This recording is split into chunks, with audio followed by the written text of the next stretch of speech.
دکھا دے یا الہی وہ مدینہ کیسی بستی ہے جہاں پر رات دن مولا تیری رحمت برستی ہے، جہاں پر رات دن مولا تیری رحمت برستی ہے۔ اور خاص طور پر اس وظیفے کے ساتھ، اس ورد اور اس عمل کے ساتھ کہ میں سو جاؤں یا مصطفیٰ کہتے کہتے، میں سو جاؤں یا مصطفیٰ کہتے کہتے، کھلے آنکھ صلی علی کہتے کہتے، کھلے آنکھ صلی علی کہتے کہتے۔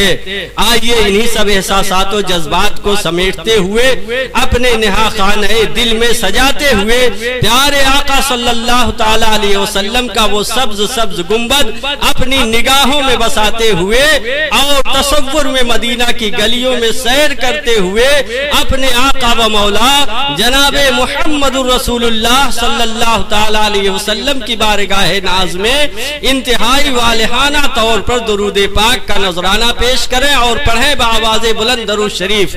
اللہم صلی علی سیدنا و شفیعنا و حبیبنا و مولانا محمد معدن الجود والکرم منبع العلم والحلم والحکم وعلی آلہ و صحبہ وبارک وسلم۔ صلو علیہ صلاة و سلاما دائما علیک یا رسول اللہ یا حبیب اللہ صلی اللہ تعالی علیہ وسلم۔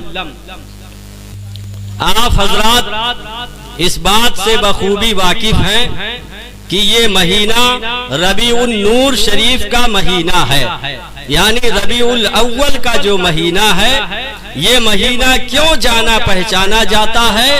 آپ سب اس بات کو جانتے ہیں کہ یہی وہ مبارک مہینہ ہے اور اسی مہینے کی وہ مبارک تاریخ ہے 12ویں کہ جس تاریخ میں میرے آقا صلی اللہ تعالی علیہ وسلم اس خاک دان گیتی پر تشریف لائے۔ تو یہ مہینہ میرے نبی کی ولادت کا مہینہ ہے، میرے نبی کی پیدائش کا مہینہ ہے۔ اسی سلسلے میں ہم اور آپ سب یہاں اکٹھا ہوئے ہیں۔ آپ اپنے دلوں پر بالکل بوجھ نہ رکھیں، آپ بالکل اطمینان سے بیٹھیں۔ میں تقریر کرنے کے لیے نہیں حاضر ہوں، بلکہ آپ کو صرف یہ بتانے کے لیے حاضر ہوا ہوں کہ ابھی آپ کو ایک بہترین خطاب سماعت فرمانا ہے۔ ہمارے علماء و مشائخ جو اسٹیج پر موجود ہیں، الحمدللہ ثم الحمدللہ، مجھے جتنی امید تھی اس امید سے کہیں زیادہ علماء کرام تشریف لائے۔ یہ ہماری اور آپ سب کی مشترکہ سعادت ہے۔ کہاں روز روز ایسے لوگ آتے ہیں۔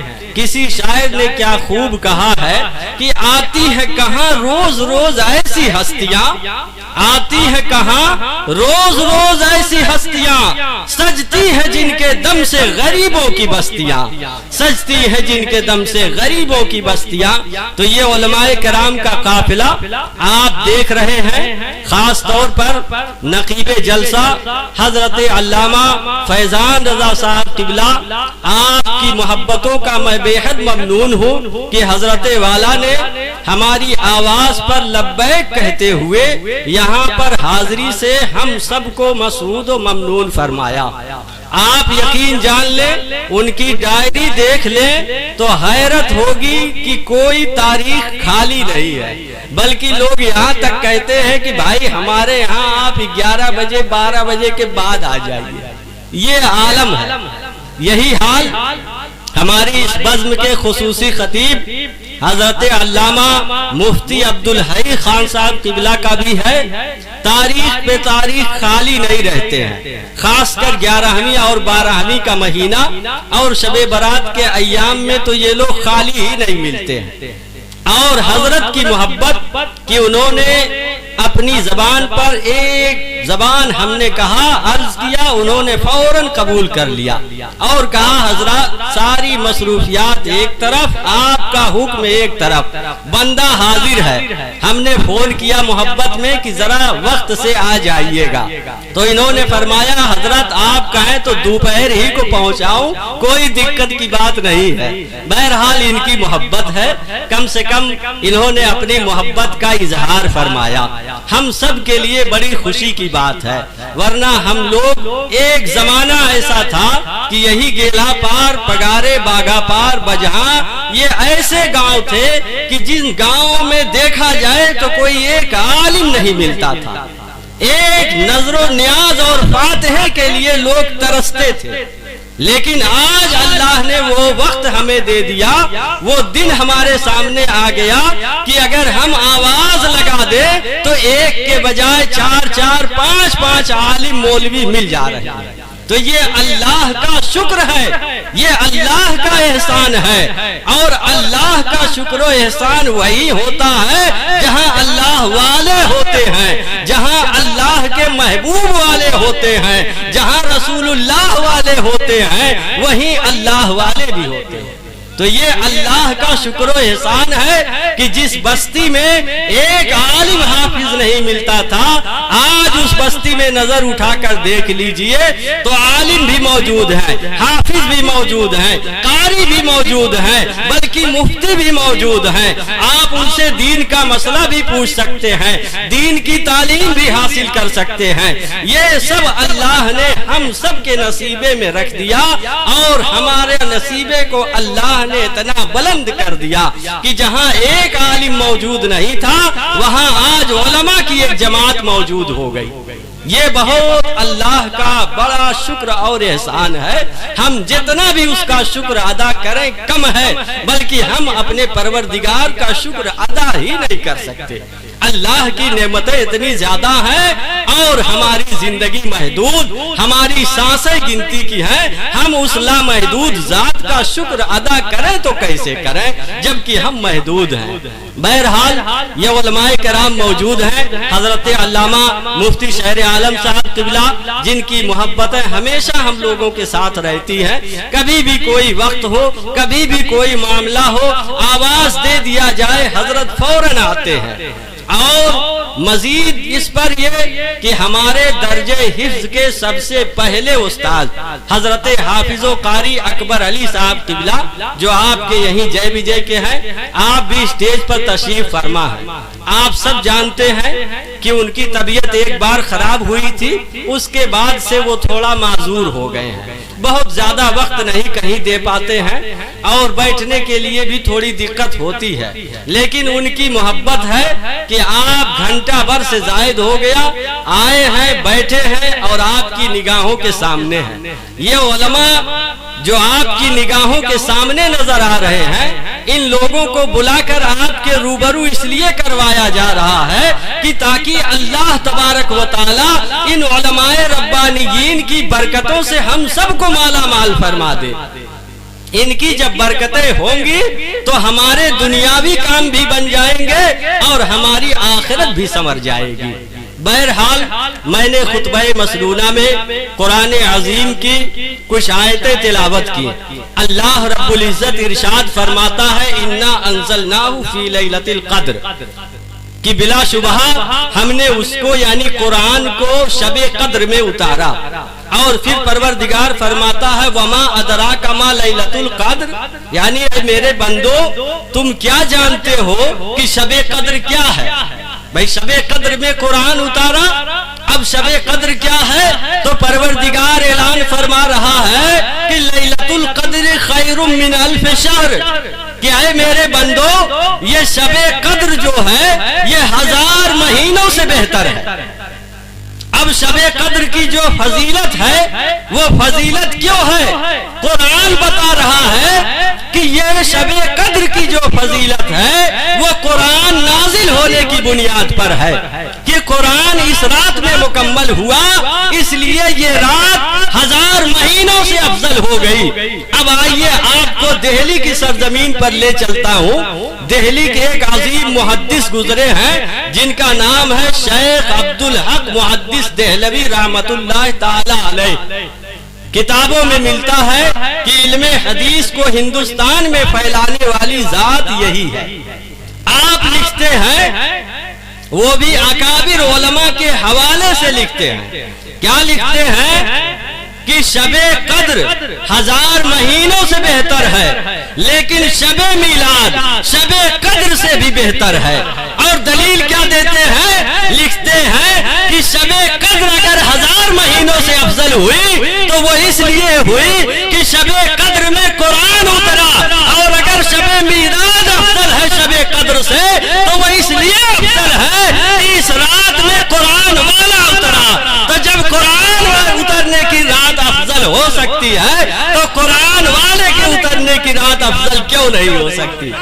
تو یہ ہے میرے نبی کا مقام کہ اگر میرے نبی نہ ہوتے تو پھر کائنات کا کوئی ذرہ نہ ہوتا، نہ شجر و حجر ہوتے، نہ برگ و ثمر ہوتے، نہ خشک و تر ہوتے، نہ جمادات و نباتات ہوتے، نہ حیوانات ہوتے، نہ انسانات ہوتے، نہ زمین کا فرش ہوتا، نہ آسمان کا سائبان ہوتا، نہ چاند کی چاندنی ہوتی، نہ سورج کی روشنی ہوتی، نہ ستاروں کا جھرمٹ ہوتا، نہ ہمارا گھر آنگن ہوتا، نہ یہ میلاد ہوتا، نہ یہ محفل ہوتی۔ یہ سب رنگ و روغن جو کچھ نظر آ رہا ہے یہ سب میرے نبی کے صدقے میں ہے۔ میرے نبی نہ ہوتے تو کچھ نہ ہوتا، وہ جو نہ ہو تو کچھ نہ ہو، وہ جو نہ تھے تو کچھ نہ تھا۔ جان ہے وہ جہان کی، جان ہے تو جہان ہے۔ تو میرے نبی، اللہ اکبر، یا رسول اللہ، زندہ باد، زندہ باد۔ تو میرے نبی کی ہستی ہی ایسی ہے کہ آپ ہی کی دم قدم سے ساری دنیا آباد ہے۔ ساری دنیا میں جو بھی رنگ و آہن نظر آ رہے ہیں سب میرے نبی کا صدقہ ہے۔ یہ میرے نبی کی رحمتیں ہیں، برکتیں ہیں کہ آج ہم اور آپ اتنی آسانی کے ساتھ زندگی گزار رہے ہیں۔ قرآن میں اللہ رب العزت ایک جگہ ارشاد فرماتا ہے، ما کان اللہ لیعذبہم وانت فیہم، یعنی اے محبوب میری یہ شان نہیں کہ میں ان لوگوں پر عذاب دوں جن کے درمیان تو موجود ہے۔ یعنی جس دھرتی پر میں نے تجھے بھیج دیا، جس دھرتی پر میرا محبوب جلوہ گر ہو جائے، تو اب میری شان کریمی کو یہ گوارا نہیں کہ اس دھرتی پر میں عذاب نازل کروں۔ آج حالت یہ ہے کہ ہم لوگ طرح طرح کی نافرمانیوں میں مبتلا ہیں۔ ایک طرف مؤذن حی علی الصلاۃ اور حی علی الفلاح کہہ کر پکارتا ہے کہ آؤ نماز کی طرف، آؤ کامیابی کی طرف۔ دوسری طرف مسلمان اپنے کانوں سے سننے کے باوجود بہرا بنا آگے نکل جاتا ہے۔ لیکن اللہ کی شان کریمی یہ ہے کہ اللہ نے اپنے محبوب کو بھیج کر ہم پر رحمت و انوار کی بارش ایسی فرمائی، ایسی بارش فرمائی کہ ہم اللہ کی نافرمانیاں کرتے رہتے ہیں، اور پروردگار عالم ہم پر اپنے نعمتوں کے دروازے بند نہیں فرماتا۔ نہ تو ہمارا رزق بند ہے، نہ ہمارا دانا پانی بند ہے، نہ ہماری صحت و توانائی بند ہے، نہ ہمارے کھیت سوکھ رہے ہیں، نہ ہمارا جانور گھر چھوڑ کر بھاگ رہا ہے، نہ ہماری بیوی ہم کو چھوڑ کر بھاگ رہی ہے، نہ ہمارا بچہ ہم کو لاٹھی اٹھا کے پیٹ رہا ہے۔ لیکن ہمارا حال یہ ہے کہ ہم پروردگار عالم کی نافرمانی کر رہے ہیں، لیکن پھر بھی پروردگار عالم ہم پر اپنے نعمتوں کے دروازے بند نہیں فرماتا، وہ اپنی نعمتوں کے دروازے کھولے ہوئے ہیں۔ یہ سب اسی لیے ہے کیونکہ اس نے اپنے محبوب نبی کو ہمارے درمیان بھیج دیا۔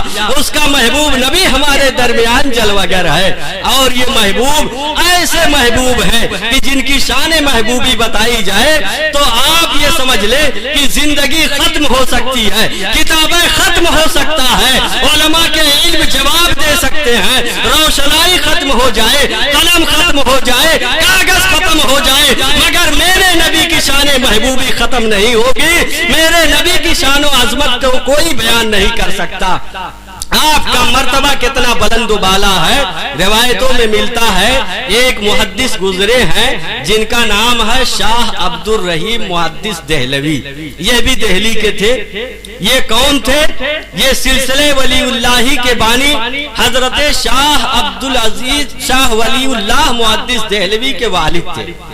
وہ لکھتے ہیں کہ ایک مرتبہ میں میلاد شریف کرواتا تھا، یعنی جب 12ویں آتی تو میلاد پاک کی محفل منعقد کرتا۔ آج بھی بہت سے لوگ سوچتے ہیں کہ اس میلاد و فاتحہ سے کیا ہوتا ہے، اس سے کچھ نہیں ہوتا۔ بہرحال وہ ان کا اپنا اپنا نصیب ہے، وہ بڑے کرم کے ہیں فیصلے، وہ بڑے نصیب کی بات ہے، جسے چاہا در پہ بلا لیا، جسے چاہا اپنا بنا لیا۔ تو ہم تو نبی والے ہیں، نبی کا گنگان کر رہے ہیں، نبی کا ذکر کر رہے ہیں۔ وہ فرماتے ہیں کہ میں اپنے گھر پر میلاد کی محفل منعقد کرتا تھا اور جو کچھ میسر ہوتا تھا کھانا پکوا کر کھلاتا بھی تھا لوگوں کو۔ فرماتے ہیں ایک دفعہ ایسا ہوا کہ سوکھا پڑ گیا، قحط سالی آ گئی، اب کھانے کے لالے پڑ گئے۔ یہ 9ویں صدی ہجری کے بزرگ ہیں، یعنی 300-400 سال پہلے کی بات ہے۔ اگر 300-400 سال پہلے سوکھا پڑ جائے تو آدمی کو کھانے پینے میں کتنی دشواریاں ہوتی ہیں سمجھ سکتے ہیں۔ وہ فرماتے ہیں کہ میں نے دیکھا کہ قحط سالی آ گئی ہے، ہر سال کی طرح اس سال تو اس کو احتشام نہیں کیا جا سکتا، پکوان نہیں پکوایا جا سکتا کیونکہ سوکھا پڑ گیا ہے، کچھ کھانے کو نہیں ہے۔ وہ فرماتے ہیں کہ میں نے کچھ چنا انتظام کیا اور چنا بھنوا کر وہی لوگوں کو کھلایا۔ فرماتے ہیں کہ جب رات کو میں سویا تو میں کیا دیکھتا ہوں کہ خواب میں آقا صلی اللہ تعالی علیہ وسلم کا دیدار نصیب ہو گیا۔ کہہ دو سبحان اللہ، میرے آقا کا دیدار نصیب ہو گیا۔ وہ فرماتے ہیں میں نے دیکھا کہ میرے آقا صلی اللہ تعالی علیہ وسلم کے سامنے وہی چند بھنے ہوئے چنے رکھے ہوئے ہیں جو میں نے یہاں لوگوں کو کھلایا تھا، اور سرکار بے حد خوش نظر آ رہے ہیں، سرکار بے حد مسرور ہیں، خوش ہیں۔ اللہ اکبر۔ تو یہ سرکار کی میلاد کا صدقہ ہے کہ اگر سرکار کی میلاد میں، سرکار کی محبت میں ایک چنا بھی کوئی کھلاتا ہے تو سرکار اس کی بارگاہ میں وہ پہنچتا بھی ہے اور سرکار اسے دیکھ کر خوش بھی ہو رہے ہیں۔ تو یہ ہے مقام اس میلاد پاک کا کہ اگر ہم نے محبت رسول کو رکھ کر یہ میلاد پاک کی محفل سجائی، ورنہ ہماری دولت کا کیا کہنا، ہم نہ جانے کتنے روپے پیسے کہاں کہاں خرچ کر دیتے ہیں، لٹا دیتے ہیں، ادھر ادھر کچھ بے معنی چیزوں میں خرچ کر دیتے ہیں، لیکن اللہ و رسول کے نام پر اگر چند سکے ہمارے نکل جاتے ہیں اور یہ چند سکہ بھی اگر اللہ کی بارگاہ میں قبول ہو گیا تو ہمارے لیے ذریعہ نجات بن جائے گا اور آخرت کا سرمایہ بن جائے گا۔ تو یہ محفل میلاد پاک ہے۔ آخری ایک بات اور عرض کر دوں، محفل میلاد پاک دو طرح کی ہوتی ہے۔ ایک لوگ تو ایسے ہیں جو محبت سے مناتے ہیں، اور ایک طبقہ ایسا ہے کہ جو اس کو محبت سے منانا تو دور کی بات، کبھی کبھی جبرن توأن و کرہن منا بھی لیتا ہے لیکن دل سے اسے قبول نہیں کرتا ہے۔ اور یہ میلاد پاک ہی ایسی محفل ہے، آپ پوری دنیا کی تاریخ اٹھا کر دیکھ لیں۔ آج کل سوشل میڈیا کا دور ہے، آپ سوشل میڈیا کے ذریعہ پتہ کر لیں کہ دنیا کے جس خطے میں بھی مسلمان پائے جاتے ہیں، ہر تہوار میں تو کچھ نہ کچھ فرق نظر آ سکتا ہے، لیکن میرے نبی کا یہ تہوار ایسا ہے کہ اس مہینے میں جہاں جہاں بھی مسلمان پائے جاتے ہیں وہاں وہاں آقا کا میلاد ہو رہا ہے، وہاں وہاں آقا کی بزمیں سج رہی ہیں، وہاں وہاں آقا کا ذکر ہو رہا ہے۔ تو یہ محفل میلاد مصطفیٰ ہے۔ آخری بات میں یہ عرض کر رہا تھا کہ ایک بزرگ گزرے ہیں شیخ تقی الدین ابن مخلد، وہ اپنی تفسیر میں لکھتے ہیں کہ ابلیس 4 مرتبہ بہت رویا، اور وہ 4 مرتبہ کون کون سے ہیں؟ لکھتے ہیں کہ ایک مرتبہ تو تب بہت رویا تھا جب وہ خدا کی بارگاہ سے بھگا دیا گیا تھا، پھر جب زمین پر پھینک دیا گیا تب بہت رویا، اس کے بعد پھر جب سورہ فاتحہ نازل ہوئی تب بہت رویا۔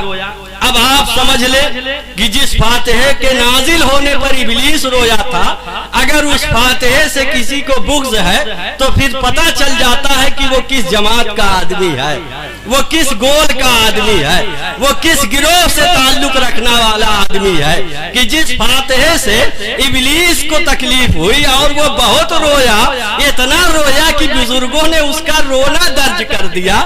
تو اب آپ سمجھ لیں کہ فاتحہ کیا چیز ہے۔ بہرحال اور ایک مرتبہ ابلیس اور رویا تھا، وہ کیا ہے؟ وہ یہی ہے آقا کی ولادت کے وقت جب میرے نبی کی پیدائش ہوئی تو ابلیس بہت رویا. تو ابلیس کے کسی شاگرد نے، کسی چیلے نے کہا کہ اے سردار، آپ کیوں اتنا پریشان ہیں؟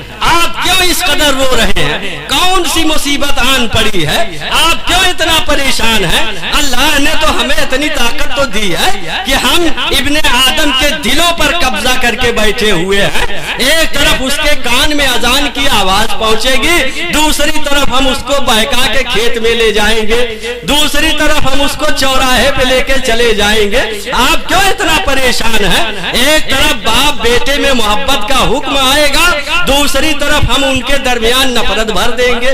آپ کیوں اتنا پریشان ہیں؟ کیوں اس قدر رو رہے ہیں؟ کیوں اتنا گریہ زاری کر رہے ہیں؟ تو ابلیس نے کہا کہ اے میرے چیلو بدھو، تمہیں خبر نہیں، اب تک جو انبیاء آئے تھے وہ اور تھے، یہ ایسا نبی آ گیا ہے کہ جو تمام خوبیاں اللہ نے ان نبیوں میں تنہا تنہا رکھی تھی وہ اس نبی میں یکجا فرما دی ہے.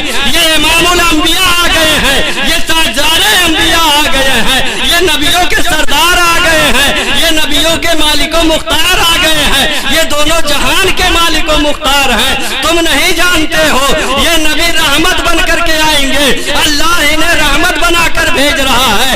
اگر ہم پوری زندگی کسی کو بہکاتے رہے، پوری زندگی کسی کو بہکاوے میں رکھے رہے، یہ ایسا نبی ہے کہ جو پیدا ہوتے ہی تم نے نہیں دیکھا کہ یہ پیدا ہوتے ہی رب حبلی امتی کہہ رہا ہے، پیدا ہوتے ہی اپنی امت کی بخشش کی دعا کر رہا ہے. تو آخر ایسے نبی کی پیدائش پر میں نہ پریشان رہوں، میں نہ روؤں تو کون روئے گا؟ یہ ایسا نبی ہے کہ جب کل اس کی امت پل صراط سے گزرے گی تو یہ نبی وہاں بھی موجود ملے گا، رب سلم کہتا ہوا نظر آئے گا. اور جب کل میدان قیامت قائم ہوگا اور میدان قیامت میں اس کی امت پیاس کی شدت میں ہوگی، پیاس سے تڑپ رہی ہوگی، تو یہ نبی حوض کوثر پر کھڑا ملے گا اور وہاں کھڑے ہو کر اپنے دست نبوت سے، اپنے دست رحمت سے جام کوثر پلائے گا. اس نبی کا مرتبہ تم نہیں جانتے. یہ نبی ایسا نبی ہے کہ کل جب یہ امت میدان محشر میں پریشان ہوگی، تمام انبیاء اذهبوا الى غیری کہیں گے، دوسروں کے پاس بھیجیں گے، تو یہ نبی کہے گا کہ اے میری امت کے لوگوں، اے میری امت آ جاؤ میرے پاس. انا لہا کی صدائیں لگائے گا، یہ انا لہا کہہ کر اپنے دامن کرم میں چھپا لے گا. یہ نبی ایسا نبی ہے. اور حد تو تب ہو جائے گی کہ جب امت کے نام اعمال رب کے سامنے جائیں گے، میزان عدل قائم ہوگا، ترازو رکھا جائے گا، امت کے گناہ و ثواب تولے جائیں گے. جس امتی کا گناہ زیادہ ہوگا تو یہ ان کا محبوب نبی وہاں بھی کھڑے ہو کر اپنے امت کی دستگیری فرمائے گا، ان کی مدد فرمائے گا. جب تک اپنی امت کو بخشوا نہ لے گا یہ رب کریم کی بارگاہ سے اپنے سجدے کو سر سے نہیں اٹھائے گا. اے بے وقوفو، میں اسی لیے رو رہا ہوں کہ اب تو وہ نبی آ گیا ہے کہ اگر یہ پوری زندگی گناہوں میں رہے لیکن اگر اپنے سینوں میں نبی کی محبت لیے آ گئے تو ان کا بیڑا پار ہو جائے گا. اسی لیے کیا خوب کسی نے کہا ہے کہ یا رسول اللہ کے نعرے سے ہم کو پیار ہے، جس نے یہ نعرہ لگایا اس کا بیڑا پار ہے. یا رسول اللہ نعرہ رسالت، یا رسول اللہ، یا رسول اللہ کا نعرہ یہ ہماری پہچان ہے. یا رسول اللہ کا نعرہ ہماری جان ہے. یا رسول اللہ کا نعرہ ہماری شان ہے. یا رسول اللہ کا نعرہ یہ ہماری آن بان ہے. اسی نعرے کی بدولت ہم زندہ ہیں، دنیا میں بھی ہم پہچانے جا رہے ہیں. دنیا میں جتنے فرقے ہیں کوئی فرقہ یا رسول اللہ کا نعرہ نہیں لگاتا. اگر یا رسول اللہ کا نعرہ لگاتا ہے تو یہ سنی صحیح العقیدہ لگاتا ہے. اسی لیے کسی شاعر نے کیا خوب کہا ہے کہ غلامان محمد دور سے پہچانے جائیں گے کہ ہوگا حشر میں بھی ان کا نعرہ یا رسول اللہ. اللہ کریم کی بارگاہ میں دعا ہے کہ مولا تعالی ہم سب کو اپنے پیارے حبیب کی محبت میں زندہ رکھے.